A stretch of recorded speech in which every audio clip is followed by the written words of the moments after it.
Hello बच्चों, एक बार फिर से स्वागत है आपका आज की क्लास में। आज आप पढ़ेंगे कक्षा 6 के गणित का चैप्टर नंबर 5, जिसका नाम है बीजगणितीय अवधारणाएं। ठीक है, तो बीजगणितीय अवधारणा होती क्या है? अभी तक आपने संख्याएं पढ़ी हैं, 1 2 3 4 5 ये संख्याएं हैं।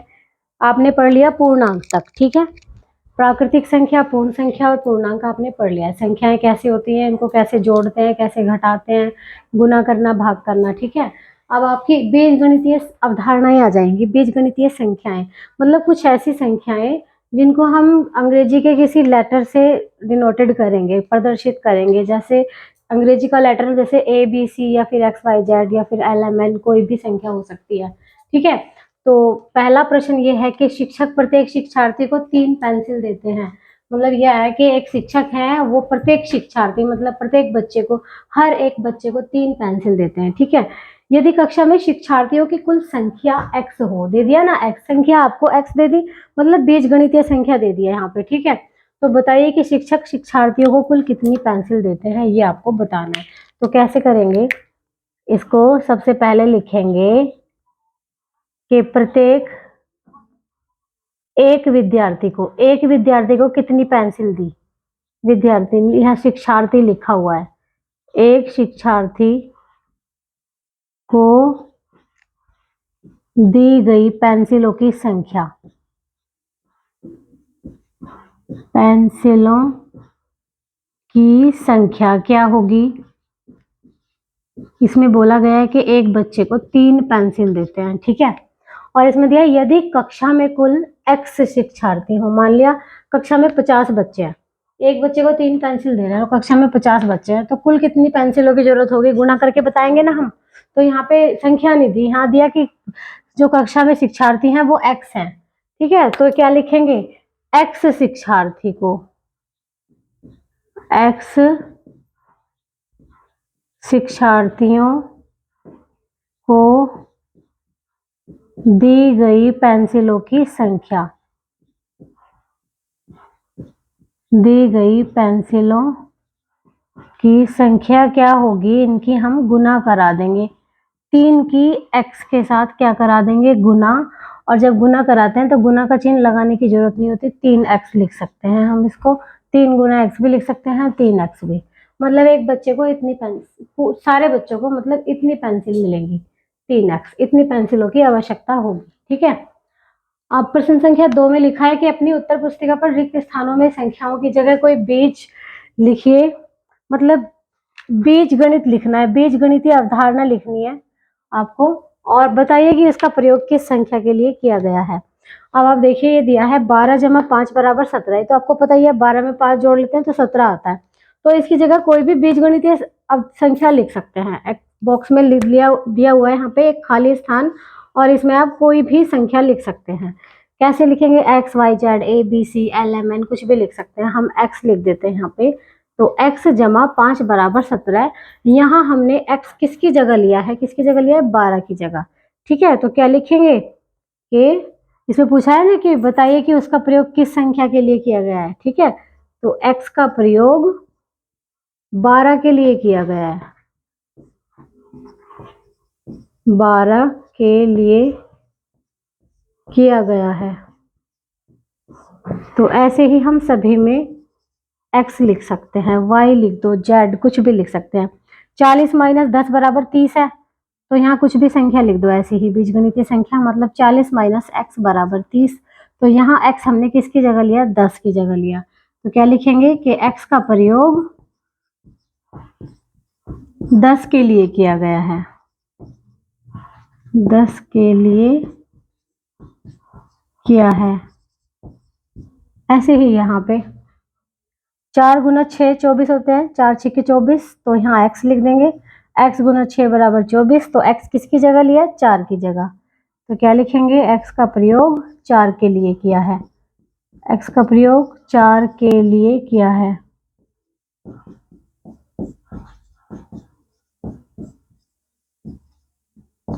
आगे 35 को 5 से भाग दे रहे हैं, तो 5 से भाग देंगे तो क्या आएगा? 5 सत्ते 35, 7 आएगा।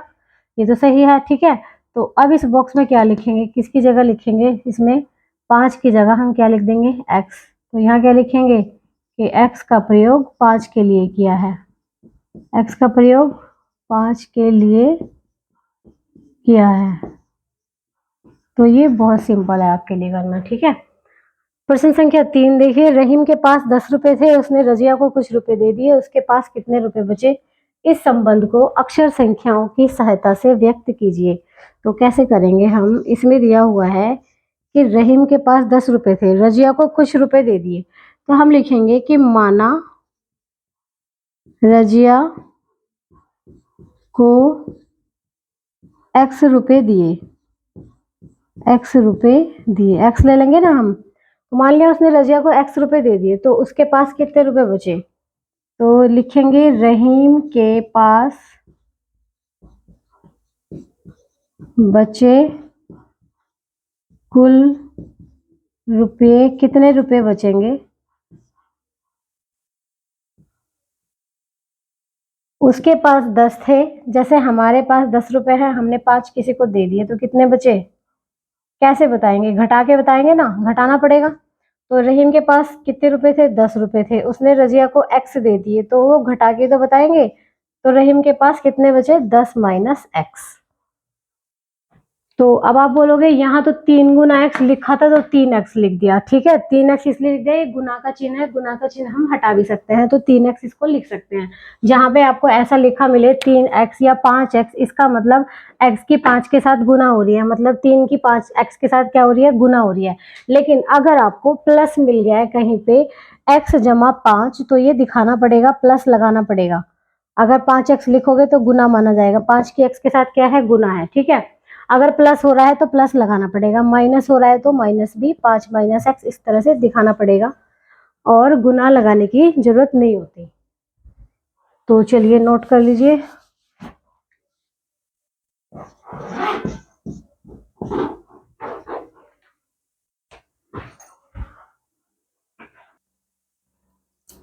अब आप देखिए प्रश्न संख्या 4 में दिया है कि एक बगीचे में कुछ पेड़ थे, तो हमें ये नहीं पता कितने पेड़ थे। इसमें ये दिया है केवल कि एक बगीचे में कुछ पेड़ थे, 50 पेड़ और लगा देने पर पेड़ों की संख्या 120 हो गई।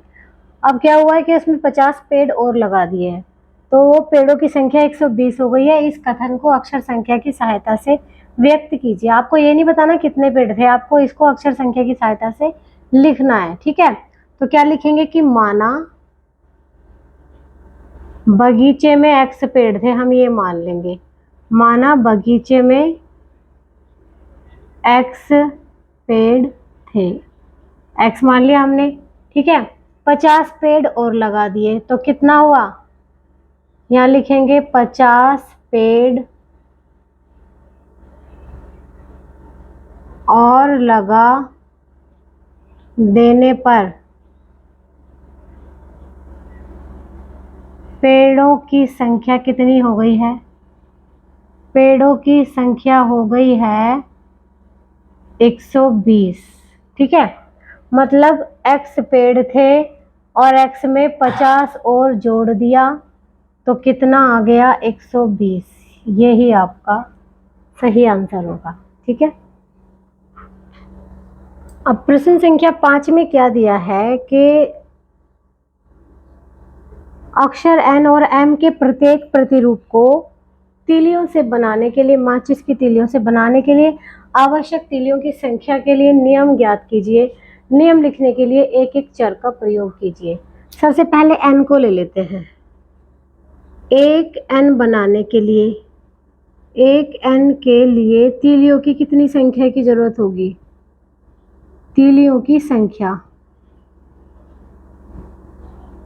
तीलियों की संख्या, कितनी तीलियां लगेंगी एक n बनाने में? यहाँ देखेंगे 1 2 3, कम से कम 3 तीली चाहिए, ठीक है। एक n बनाने के लिए 3 तीली, मतलब 1 गुना 3 कितना आएगा? 3, ठीक है। और 2n बनाने के लिए, 2n के लिए तीलियों की संख्या कितनी होगी? 6 होगी ना। तीलियों की संख्या मतलब क्या होगा? 2 गुना 3, ठीक है। और 3n के लिए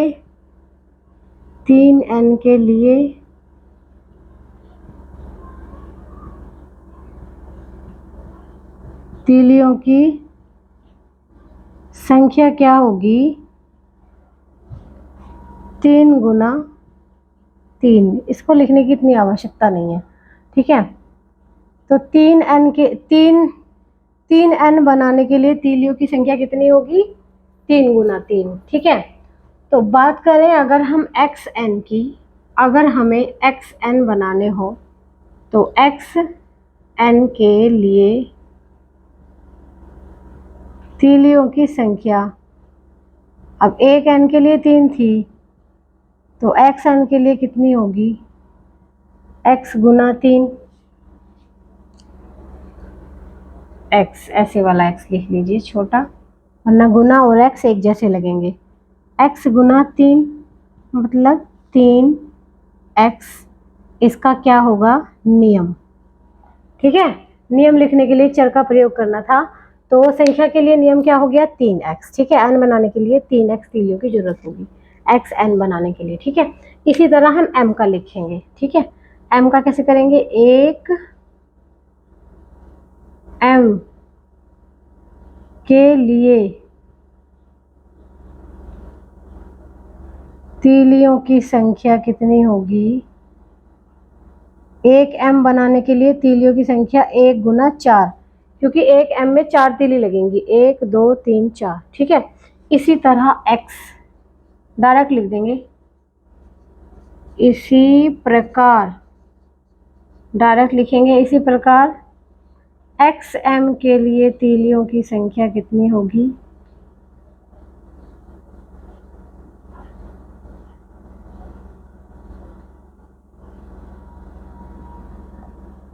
x गुना 4 मतलब 4x। तो n के लिए नियम क्या हो गया? 3x, और m के लिए नियम क्या हो गया है? 4x, ठीक है। चलिए इसको नोट कीजिए।